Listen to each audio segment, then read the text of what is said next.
ইবনে মাসউদ রাদিয়াল্লাহু তাআলা আনহু বলেন, মুসলমানদের কতগুলা সম্পদ আছে, তার ভিতরে একটা সম্পদ হচ্ছে সূরাতুল বানী ইসরাঈল। মানে সূরাতুল বানী ইসরাঈল এত জ্ঞান এটাতে আল্লাহ দান করেছেন, কোন মুসলিম যদি এই সূরা নিয়ে গবেষণা করে আল্লাহ তাকে মহাজ্ঞানী বানায় দিবে। আমার কলেজার ভাইয়েরা, তো যাই হোক, ভূমিকা আর দিলাম না, ডাইরেক্ট আমি আলোচনায় চলে যেতে চাই। 20 নম্বর আয়াত থেকে আমি আলোচনা করব। আল্লাহ রাব্বুল আলামিন বলছেন 21 নম্বর আয়াত, উনজুর কাইফা ফাদ্দালনা বাদাহুম আলা বাদ। আমাদের দেশে কৃষককে অনেকে অবহেলা করে, কিন্তু হযরতে আদম আলাইহিস সালাম ছিলেন একজন কৃষক। সুবহানাল্লাহ। বাইজে আদম আলাইহিস সালাম কি ছিলেন? মাটিতে যখন ফসল ফলাইতে আসছে, সকালে ফসল লাগায়, বিকালে কাটে। মাটির পাওয়ারটা তখন কি ছিল আপনি বলেন তো, চিন্তা করেন তো। আদম আলাইহিস সালামের সময় ফসল যে ফলাইতেন, সকালে লাগাইতেন, বিকালে কাটতেন। এরপর আদম আলাইহিস সালামকে মাটি বলতেছে, আদম আমার বুকে আসলা, আমার যৌবনকালে আসো নাই। আমার যৌবনকালে যদি আসতা তাইলে তুমি জমিনের এক মাথা দিয়ে ফসল লাগাইয়া আরেক মাথায় যেতা, আমি সাথে সাথে ফসল পাকাইয়া ফেরত দিয়ে দিতাম। এত দূরে যাওয়ার দরকার নাই। হযরতে ইব্রাহিম আলাইহিস সালামের স্ত্রী হযরতে হাজেরা এবং তার ছেলে হযরতে ইসমাইল আলাইহিস সালাম মক্কায় যেদিন শহর গঠন করে, ইব্রাহিম আলাইহিস সালাম তাদেরকে সেখানে ফালায় গেছে। আল্লাহ জানায় দিছে, এমন জায়গায় নিজের বিবিকে, নিজের ছেলেকে রেখে যাবা যেই জায়গায় গাছ নাই, ঘাস নাই।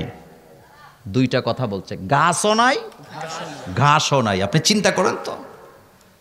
হযরতে হাজেরা তখন বলেছিলেন, আপনি আমাদেরকে এখানে কেন রেখে যাচ্ছেন? জবাব একটাই, আল্লাহর হুকুমে রেখে যাই।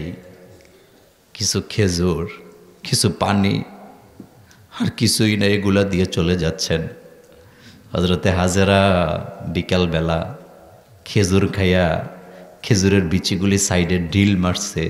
সকালবেলা যায় দেখে খেজুরের গাছগুলা বড় হইয়া খেজুর পাইকা ঝুইলা আছে, কিছু খেজুর নিচেও পড়ে আছে। চিন্তা করেন তো মাটির কি পাওয়ার।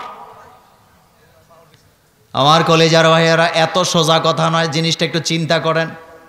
সন্ধ্যার সময় খেজুর খাইয়া ফালাইছে বিচি, সকালে যায় দেখে গাছ, সকালে খাইছে খেজুর খাইয়া ফালাইছে বিচি, হয়ে গেছে গাছ। ঘটনা তো আপনারা জানেন, আমি তো ঘটনা বলতে আসি না, ওই ঘটনা আমি আজকে বলবো না। এবার পানি নাই, পানি তো শেষ হয়ে গেছে। পানি নিয়ে কত বড় কাহিনী হয়ে গেছে। ছেলের পা দিয়া ঘষায় আল্লাহ সেখান থেকে জমজম তৈরি করে দিছে। আপনি বলেন তো, ইসলাম নিয়ে আপনি তামসা করে এই পৃথিবীতে জমজমের মতো আরেকটা কূপ আপনি দেখাতে পারবেন না। হযরতে হাজেরা সেখানে যায় দেখে ছেলের পায়ের কাছ থেকে পানি উঠতেছে। তিনি বালু দিয়া ঢাকতেছে, কিন্তু পানি থামে না। এবার তিনি বলতেছেন, জম জম। জমজম কি মিয়া কুয়ার নাম নাকি? এই জমজম, এটা শব্দটা বাইর হয়েছে হযরতে হাজেরার জবান থেকে প্রথম। তিনি কি বলতেছেন? জম মানে থামো। পানি যেভাবে উঠতেছে। জমজমের কূপ নিয়ে আপনি একটু পড়ালেখা করেন। জমজমের পানি নিয়ে জাপানের 32 জন বিজ্ঞানী গবেষণা করে একসাথে গেজেট প্রকাশ করে, কালিমা পড়ে মুসলমান। জাপানের 32 জন বিজ্ঞানী একসাথে কালিমা পড়ে মুসলমান হয়েছে, শুধু জমজমের পানি নিয়ে আপনার গবেষণা করে। জমজমের পানি এমন পানি খাইলে পেটও ভরে, পিপাসাও নিবারণ হয়। আপনারা তো খাইছেন, যেহেতু আপনারা গেছেন। জমজমের পানির সাথে অন্য পানির কোনো তুলনা নেই। ইংল্যান্ডের একদল বিজ্ঞানী, ইংল্যান্ডের সরকার জমজমের পানি চাইছে, তো জমজমের পানি কাফেরদের জন্য নিষেধ করছে কে? জমজমের পানি বিক্রি করা যাবে না। জমজমের পানি বিক্রি হয় না, আপনাদের যে টাকাটা নেয় এটা বোতলের টাকা নেয় মূলত। তো ইংল্যান্ডের সরকার একবার জমজমের পানি চাইছে সৌদি আরবের কাছে। তারা ডাইরেক্ট বলছে না, এই পানি দেওয়া যাবে না। এখন ইংল্যান্ডে থেকে ঘোষণা দিছে এই পানি ভালো না, এটা দূষিত।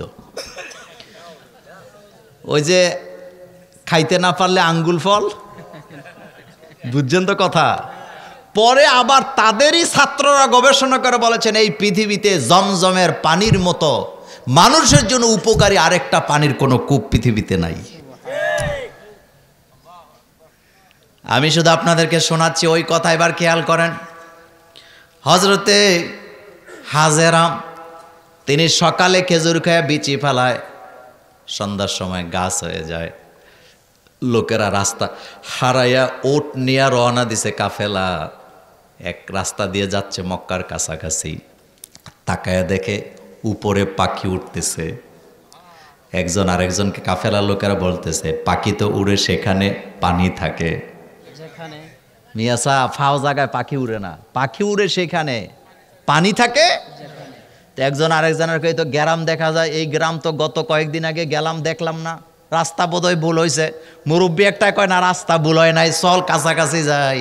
কাছাকাছি যায় দেখে একটা ছোট বাচ্চা দৌড়াদৌড়ি করে খেলতেছে, আরেকজন মহিলা একটা খেজুর গাছের নিচে বসে আছে।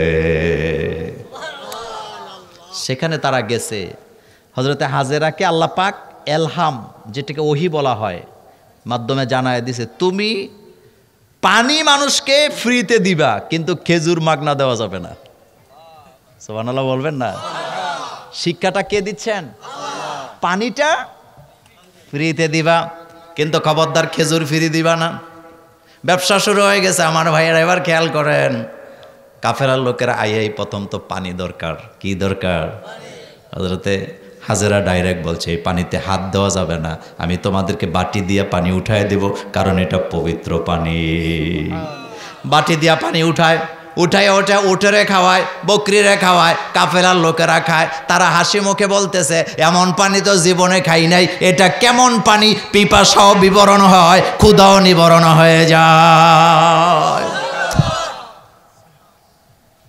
খেজুর চাইছে, কয় না খেজুর এমনি পাবা না, তো কি লাগবে? কয় তোমরা আমাকে গড় কইরা দিবা, আমি তোমাদের খেজুর দেবো। সুবহানাল্লাহ ভাই, যে কইেন তোমরা আমাকে কি করে দিবা আর আমি তোমাদেরকে খেজুর দেব। খেজুরও এমন খেজুর, মক্কার খুরমা খেজুর শব্দ একটা আছে না নাই? সে ওয়াজ আমার নয়, আমি শুধু বুঝাইতে চাইলাম মাটির শক্তিটা কত ছিল। আদম আলাইহিস সালাম ছিলেন একজন কৃষক, কিন্তু সেই কৃষকদেরকে বিভিন্নভাবে ঠকানো হয়, ফাঁকি দেওয়া হয়। এমন ডাকাত মানুষ আমার বাংলাদেশে আছে না নাই? হযরতে দাউদ আলাইহিস সালাম ছিলেন একজন কামার। কি ছিলেন? আপনি চিন্তা করেন তো, কামার ছিলেন। কামারের কাজ কি? একজন নবী কামারের কাজ করে, আর আমাদের দেশে কামারকে মানুষই মনে করে না। এই ভারতবর্ষের প্রভাবশালী একজন রাষ্ট্রপ্রধান ছিলেন আওরঙ্গজেব। নামটা আজকেই শুনছেন না আরো শুনছেন? তিনি হাফেজে কোরআন ছিলেন, 30 পারা কোরআনের হাফেজ। তিনি ভারতবর্ষ পুরাটা শাসন করছে, কিন্তু নিজে রাষ্ট্র থেকে 10টা টাকাও তিনি বেতন নেন নাই। তিনি তার সংসার চালাইছে টুপি সেলাই করে, আর তিনি তার সংসার চালাইছে কোরআন শরীফ হাতে লেখা লেখা, কোরআন শরীফের পাণ্ডুলিপি মানুষকে দিয়ে যে হাদিয়া পাইতেন ওইটা দিয়ে তিনি তার সংসার চালাইছে। সততা কারে কয়? সততা কারে কয়? আর আমরা মেম্বার বানাইলেই কাম শেষ। কথা কন না কেন? মেম্বার বানাইলে সেদিকে গেলাম না। এবার বলেন প্রত্যেকটা মানুষ বানাইছে কে? মানুষকে ভালোবাসেন কে? আল্লাহ পাক বলছেন উনজুর কাইফা ফাদ্দালনা বাদাহুম আলা বাদ। এজন্য আমরা বলি লা নুফাররিকু বাইনা আহাদিম মির রাসূল। আমরা রাসূলদের মধ্যে কোনো পার্থক্য করি না, কারণ প্রত্যেক রাসূল আসছে কার কাছ থেকে? এই আয়াতের সারমর্ম হলো আপনি নিজেকে কখনোই নাখান্দা মনে করবেন না যদি আপনার ঈমান থাকে। কি থাকে? কারণ মানুষের মর্যাদা বাড়ে ঈমানের কারণে। একটা দৃষ্টান্ত দেই, হযরতে বেলাল রাদিয়াল্লাহু তাআলা হাবশী গোলাম। কি গোলাম? হাবশী গোলাম। হাবশী কালা কারে কয়? এত কালো মানুষ, কিন্তু বেলালের নাম শুনলে আপনাদের কলিজা আলাদা একটা মায়া মহব্বত জাগে কি জাগে না? কেন জাগে? ঈমানের কারণ। উমাইয়ার বাড়িতে বেলাল, আমার কলেজার ভাইয়েরা, গোলাম হিসাবে বিক্রি হয়ে আসছে। গোলামের কোনো দাম তখন ছিল না, কৃতদাস। মনিব যা বলে তাই করা লাগে। রাসূলের দরবারে যেদিন বেলাল ঈমান আনতে গেছিলে, বেলালের প্রথম প্রশ্ন রয়েছিল আমি যদি ঈমান আনি আল্লাহ আমাকে কি দিবেন? আল্লাহ রাসূল জবাব দিলেন, মান ক্বালা লা ইলাহা ইল্লাল্লাহ তুফলিহুন, যে ব্যক্তি কালিমা পড়ে তাদের দুনিয়াও সফল, আখিরাতেও সফল। কষ্ট দিছে হযরতে বেলালকে। সেই বেলালের আজান, বেলালের নাম শুনলেই আমাদের আজানের কথা মনে হয়, ঠিক কি না? বেলালের নাম শুনলেই আমাদের মধ্যে একটা মায়া লাগে আলাদা, কেমন জানি হৃদয়ের মধ্যে, কলিজার মধ্যে একটা আলাদা ভালোবাসা জাগ্রত হয়। বেলাল, বেলাল। মদিনাতে তারও মুয়াজ্জিন ছিল, আল্লাহ রাসূলের মুয়াজ্জিন ছিলেন 3 জন। জোরে বলেন কয়জন? কিন্তু আপনারা নাম জানেন কয়জনের? অন্ধ সাহাবা উম্মে মাখতুমও কিন্তু আজান দিতেন, কিন্তু বেলালের নামটা ঘুরে ফিরে আসে একটাই কারণ বেলাল সবচেয়ে বেশি ইসলামের জন্য নির্যাতিত। একদিন শোরা সদস্যরা বসছে, পরামর্শ করছে আজকে আজান দিবে আবু বকর সিদ্দিক রাদিয়াল্লাহু তাআলা আনহু। বেলালের সমস্যা ছিল, তার জিহ্বাটা একটু কি ছিল? বাড়ি ছিল, উচ্চারণ করতে পার, রাসূলুল্লাহ শব্দটা উচ্চারণ করতে গেলে মোটা হয়ে যেত। সিদ্ধান্ত হলো আজকে আজান দিবে আবু বকর সিদ্দিক রাদিয়াল্লাহু তাআলা আনহু। এবার আজান হয়ে গেল, নামাজ হয়ে যাবে। জিবরাইল আমিন রাসূলের সাথে দেখা করতে আসছে। জিবরাইলের ডাইরেক্ট কথা, রাসূলুল্লাহ সাল্লাল্লাহু আলাইহি ওয়াসাল্লামকে বলতেছেন, বেলালের আজানের সুর আজকে আমরা আকাশ থেকে পাই নাই। বেলাল যদি আজান দেয় আমাদের ফেরেশতারা আকাশ থেকে বেলালের আওয়াজ শুনতে পায়। এজন্য আজান দিবেন, মুরব্বীরা আজান দিবেন, ইমাম সাহেবের কান্দে দিয়ে রাখেন না। আমাদের গ্রামের মসজিদগুলোতে তো মুয়াজ্জিন থাকে না। আপনারা যারা পারেন আজান দিবেন, আজান দিবেন, বেলালের সাথে আপনার হাসর হবে। আজান দিলে গুনাহ হয়? কি হয়? কদ্দুস সওয়াব। আপনার আজান শুনে যত লোকে নামাজ পড়বে আপনি সবার সওয়াবগুলো সমান সমান সওয়াব আপনি পাবেন। তো প্রথম আয়াতের কথা আমার শেষ। আল্লাহ পাক বলছেন উনজুর কাইফা ফাদ্দালনা বা'দাহুম আলা বা'দ। প্রত্যেকটা মানুষের মর্যাদা আল্লাহ আলাদা আলাদা বানাইছে। সব মানুষে এক কাজের জন্য আচ্ছা আপনারা বলেন তো, বাংলাদেশের শেখ হাসিনা কয়জন? কথা কন না কেন? খালেদা জিয়া কয়জন? এরশাদ কাকু কয়জন? তো এই রকমের 2 কোটি হাসিনা যদি আল্লাহ বানাইতো, কারে কাটা ভোট দেয় মিয়া? আপনি আল্লাহ পাক এটা কেন করছেন? মর্যাদা দেওয়ার জন্য। কি দেওয়ার জন্য? আপনাদের মসজিদের সভাপতি কয়জন? তো আপনাদের এলাকায় যত লোক আছে সবাই যদি সভাপতি হইতো, সভাপতির পদের কোনো মর্যাদাই থাকলো না মিয়া। এই জন্য আল্লাহ বলছে উনজুর কাইফা ফাদ্দালনা বা'দাহুম। প্রত্যেকটা মানুষকে আল্লাহ আলাদা আলাদা মর্যাদা দিয়ে বানাইছে, কিন্তু সবচেয়ে বেশি মর্যাদা তার ঈমান যিনি এনেছেন। কি আনছে? ঈমান। মুমিন যারা মুমিন তাদের মর্যাদা সবচেয়ে বেশি। প্রত্যেকটা মানুষের মর্যাদা আছে। মন্ত্রী সাহেবের যেমন দাম আছে, মন্ত্রীর ড্রাইভারেরও দাম আছে না? না, মন্ত্রীর ড্রাইভার যদি সিদ্ধান্ত নেয় আজকে মন্ত্রী সাহেবের মিটিং ক্যান্সেল করায় দেবো, যেমনে পারি তেমনি দেবো, রাস্তায় যায় যদি গাড়িটা সোজা না দিয়া ডাইনে বামে একটু লাগায়া দেয়, তাইলে কিন্তু মন্ত্রী সাহেবের মন্ত্রীগিরি। বুঝেন না কথা? মন্ত্রীগিরি। এই যে আজকে আপনাদের এখানে আমি মাহফিল করতে আসছি, আমার একজন পাইলট আছে না, তো সে যদি সিদ্ধান্ত নিত যে স্যারের আজকে মাহফিল খবর আছে, ক্যান্টনমেন্ট আয়ে যদি টাকের লগে মেরে দিত, তাহলে প্রত্যেকটা মানুষের কি আছে? দা। এ মসজিদের ইমাম সাহেবেরও দাম আছে, মুয়াজ্জিন সাহেবের আরো বেশি দাম। তিরমিজির হাদিসে রাসূল সাল্লাল্লাহু আলাইহি ওয়াসাল্লাম বলেছেন, মসজিদ থাকে মুয়াজ্জিনের দায়িত্বে, নামাজ থাকে ইমামের দায়িত্বে। আলহামদুলিল্লাহ বলবেন না? তাহলে এই আয়াতের ব্যাপারে কথা আমার শেষ। আল্লাহ যেন আমাদের সকলকে মর্যাদা দান করেন, ঈমান দান করেন, আমরা বলি আমিন। আচ্ছা বলেন তো, মার দাম বেশি না বাপের দাম বেশি? বুঝতে কইছেন নি? আমার মায়েরা বোনেরাও তো ওয়াজটা শুনতেছেন, আরেকবার জানতে চাই, মার দাম বেশি না বাপের দাম বেশি? তা আপনি যদি বলেন মায়ের দাম বেশি, কোন মা যদি বাপেরা বাদ দিয়া একা একা মা হয়, কেন হইতো না? মিয়া সাহেব, মার যেমন দাম আছে বাপেরও কি আছে?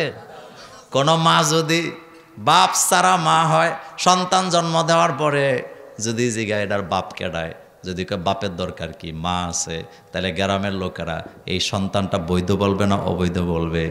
তাহলে বোঝা গেছে বাপেরও দাম আছে না না। আবার কোন বাপ যদি কয় আমি সন্তান জন্ম দিয়ালামু, মহিলার দরকার নাই, কিয়ামত পর্যন্ত চেষ্টা করল, কথা কন না কেন, কোনো কাম হবে? এই যে আপনারা দেখেন না হিজড়া টাইপের কিছু লোক আছে, কয় যেমন খুশি তেমন সাজো। কয়দিন আগে দেখলাম একতে নিজে পুরুষ হইয়া কানের মধ্যে জিনিস লাগাইছে, এরপরে মায়া ফাইনার পোশাক পইরা শাড়ি পইরা ঘুরে। তারে জিগায় এমন কেন? কয় যেমন খুশি তেমন সাজো, আমার মন চাইছে মায়া মায়া হইতাম, এই জন্য মায়া সাজি। আমরা কইছে এটা মায়া হয় নাই, এটা হয়েছে হিজড়া। কি হয়েছে? প্রত্যেকটা মানুষকে আল্লাহ আলাদা আলাদা সৃষ্টি করেছেন। সুবহানাল্লাহ, সুবহানাল্লাহ। আমার কলেজার বাইরে এবার আসেন সামনে চলি। আল্লাহ পাক এর পরের আয়াতে বলছেন লা তাজআল মাআল্লাহি ইলাহান আখারা ফাতাকউদা মাযমুমাম মাখযুলা। আল্লাহ বলছে খবরদার, আল্লাহ ছাড়া কারো গোলামি করা যাবে না, গোলামি করতে হবে কার? এই আয়াতের তাফসির আজকে করব না, শুধু এই ব্যাপারে একটা কথা বলে যাই, আল্লাহ ছাড়া কারো গোলামি করা যাবে না, আল্লাহ ছাড়া কারো সামনে মাথা নত করা যাবে না। আল্লাহ ডাইরেক্ট বলছে লা তাজআল মা আল্লাহি ইলাহান আখার, আল্লাহর সাথে কোনো ইলাকে যোগ করা যাবে না। আল্লাহ একক অদ্বিতীয়, তার সাথে কোনো মেশালও দেওয়া যায় না। লাইসা কা মিসলি শাই, কোনো জিনিসকে আল্লাহর সাথে উপমা দেওয়া যায় না। ফেরাউন কিন্তু আল্লাহকে অস্বীকার করে নাই। ফেরাউন বলছে আল্লাহ তো আছেই, আমিও তো আল্লাহ, আমিও তো রব। নমরুদ কিন্তু আল্লাহরে মানতে চাইছে, তবে নমরুদের ঘোষণা ছিল ভিন্ন। নমরুদ বলছে আল্লাহ তো আছেই, আল্লাহর জায়গায় আল্লাহ, আমরাও তো আছি।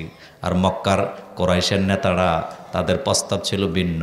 তারা বলছে লাত মানাত ওজ্জাদের দোহাই দিয়ে যদি আল্লাহর কাছে দোয়া করি, তারা তো আল্লাহর প্রিয় বান্দা ছিল, তো তাদের মাধ্যমে তাদের উসিলা দিয়ে যদি আল্লাহর কাছে চাই, আল্লাহ আমাদেরকে আরও বেশি দিবে। কিন্তু মোহাম্মদ তুমি তো সেটা বুঝতে চাও না।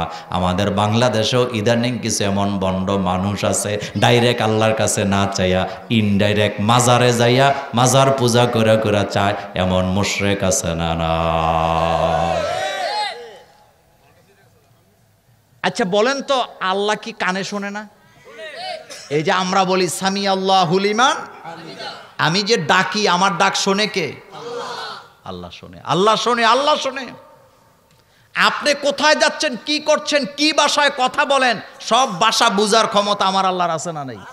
এই জন্য দোয়াটা আল্লাহর হস্তে, আপনারটা আপনি কইরেন। হুজুর দিয়া দোয়া করাবেন আমি নিষেধ করি নাই, কিন্তু অরিজিনালি তো দোয়াটা আপনাকেই করতে হবে।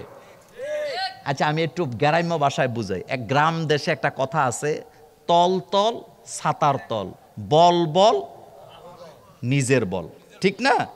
কথা কন না কেন? তল তল ছাতার তল কেন বলছে? আপনি একটা গাছের নিচে দাঁড়াইছেন, বৃষ্টি শুরু হয়েছে, প্রথম দিকে আপনার গায়ে বৃষ্টি পড়ে না, কিন্তু 10 মিনিট পরে, 10 মিনিট পরে না, বৃষ্টি থামার পরে আরো আধা ঘন্টা গাছের তলে পানি পড়ে। এই জন্য ছাতার তল দরকার।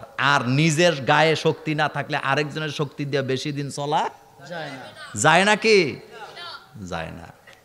আমার কলেজার ভাইয়েরা, আপনি দোয়া করবেন। আমাদের দেশের সিস্টেম হলো, বিপদে পড়ে মসজিদের সভাপতি, বিপদে পড়ে মসজিদ কমিটির লোক, আর বারান্দায় বৈশা দোয়া ইনুস পড়ে ইমাম আর মুয়াজ্জিনেরা।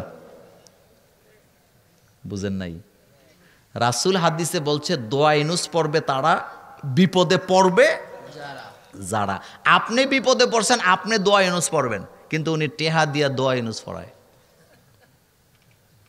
সব জিনিস ভাই টাকা দিয়ে। আচ্ছা দুনিয়াতে নাইলে টাকা পয়সা আছে আপনার, আপনি মোল্লা নাজিমরে দিয়ে, ইসরাফিলরে দিয়ে, অমুকরে দিয়া, তমুকরে দিয়া দোয়া টোয়া পড়াইলেন, কিন্তু আপনি যেদিন কবরে যাবেন, ফেরেশতারা যখন আপনাকে প্রশ্ন করতে আসবে, তখন আপনাদের ইমাম সাহেবদেরকে 100 টাকা করে দিয়া কইন, হুজুর জবাবটা আপনি দিয়ে দিয়েন। কথাটা আরেকটু বুঝাই।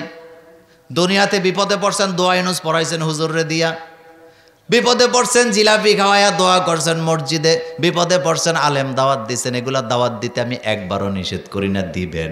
তবে আল্লাহর হস্তে মানুষকে খাওয়াইলে সওয়াব আছে।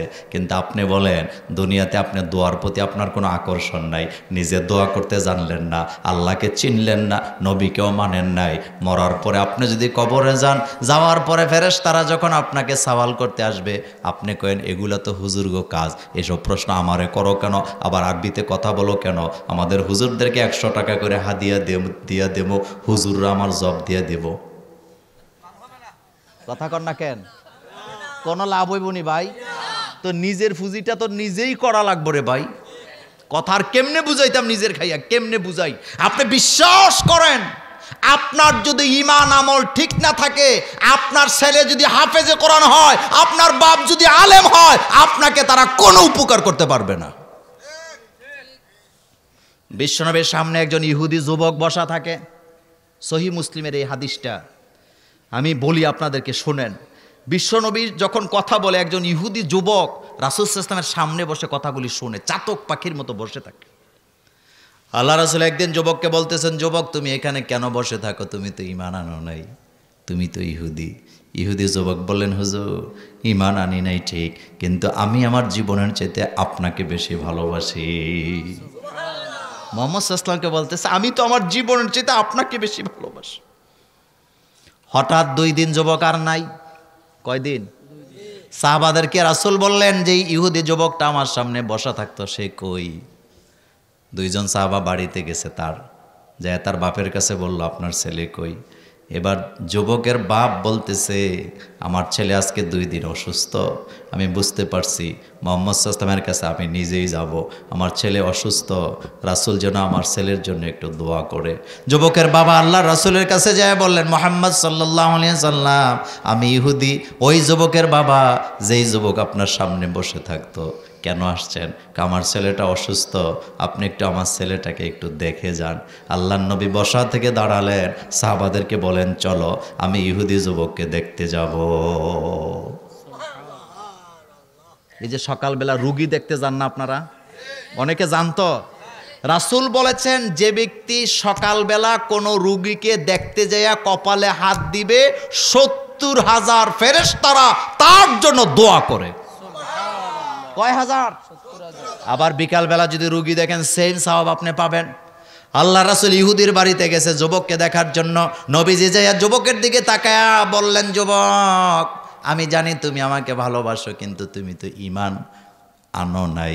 ঈমান না আনার কারণে আমি মুহাম্মদ কিয়ামতের মাঠে তোমার কোনো উপকার করতে পারবো না।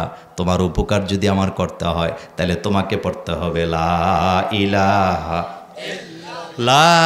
ইলাহা ইল্লাল্লাহু মুহাম্মাদুর রাসূলুল্লাহ সাল্লাল্লাহু আলাইহি ওয়াসাল্লাম। যুবক কালিমা পড়ে না, একবার বাপের দিকে তাকায় আর একবার মুহাম্মদ সাল্লাল্লাহু আলাইহি ওয়াসাল্লামের দিকে তাকায়। যুবকের চিন্তা হলো, আমি যদি কালিমা পড়ি রাসূল সাল্লাল্লাহু আলাইহি ওয়াসাল্লাম খুশি হবে, কিন্তু আব্বা তো বেজার হবে, বাপেরা তো বেজার করা যায় না। আবার চিন্তা করে, কালিমা যদি না পড়ি মুহাম্মদ সাল্লাল্লাহু আলাইহি ওয়াসাল্লাম অখুশি থাকবেন, বাপ খুশি থাকবেন, কোন দিকে যাব? এবার যুবকের বাপ আঙ্গুল দিয়া ইশারা দিয়া আকাশের দিকে তাকায়া বলতেছে, ও আমার কলিজার টুকরা ছেলে, আমার কাছে সফলতা নাই, তুই যদি সফলতা চাস, মুক্তি চাস, তুই তাই পড়, মুহাম্মদ সাল্লাল্লাহু আলাইহি ওয়াসাল্লাম তোকে যা পড়তে বলেছে। যুবক ঘোষণা দিলেন, লা ইলাহা ইল্লাল্লাহু মুহাম্মাদুর রাসূলুল্লাহ সাল্লাল্লাহু আলাইহি ওয়াসাল্লাম। এটা পড়তে পড়তে যুবক মারা গেল। আল্লাহ নবী এবার ঘোষণা দিলেন, সে এতক্ষণ ছিল কাফের, কালিমা পড়ার কারণে মুমিন হয়ে গেছে, আর কালিমা পড়ে মারা যাওয়ার কারণে এই যুবক জান্নাতে চলে গেছে। জান্নাতে যাবে বলে নাই, জান্নাতে চলে গেছে। সুবহানাল্লাহ বলবেন না? মানে যার জীবনের শেষ কথা হবে লা ইলাহা ইল্লাল্লাহ, রাসূল বলছেন দাখালাল জান্নাহ। যার জীবনের শেষ কথা হবে লা ইলাহা ইল্লাল্লাহ, মরতে দেরি, জান্নাত পাইতে দেরি নেই। এজন্য রাসূল বলছে, লাক্কিনু মাউতাকুম, লাক্কিনু মাউতাকুম লা ইলাহা ইল্লাল্লাহ। যে ব্যক্তি মারা যাইতে লাগে, মুমূর্ষ ব্যক্তির পাশে বসো, কালিমার তালকিন দাও, কারণ যে ব্যক্তির শেষ কথা হবে লা ইলাহা ইল্লাল্লাহ, আল্লাহর জান্নাতে চলে যাবে। আমার কলেজার ভাইয়েরা, আল্লাহ ছাড়া কারো গোলামি করা, এই আয়াতের কথা শেষ। এবার সামনে 23 নম্বর আয়াতে আল্লাহ পাক বলছেন, ক্বাদা রাব্বুকা আল্লা তা'বুদু ইল্লা ইয়্যাহু ওয়া বিল ওয়ালিদাইনি ইহসানা।